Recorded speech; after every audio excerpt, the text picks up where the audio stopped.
Your identity is everything in this day and age. So when someone compromises your information, it can lead to a web of problems. What we saw in 2022 is a continuation of a high number of victims, but also how they are being victimized. James Lee is COO of the Identity Theft Resource Center, a nonprofit organization that focuses on minimizing the risk of fraud and identity theft for people across the country. He says they saw almost the same amount of reported identity crimes last year as they did the year prior, which was an all-time high. We've always seen phishing attacks, but you can usually tell if it was real or not real. There is always some little subtle clue.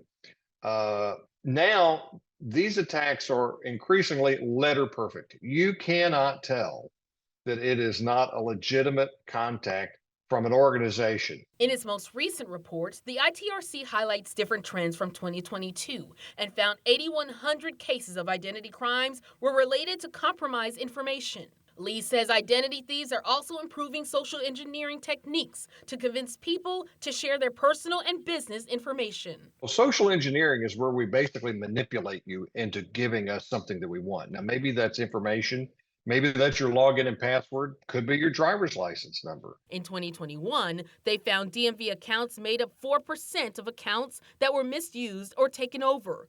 That number increased to 15% last year. They're intercepting those in the mail as well. And they're taking that information and they're creating these letter perfect driver's licenses that can pass inspection. What can an average person do to protect themselves from all of this?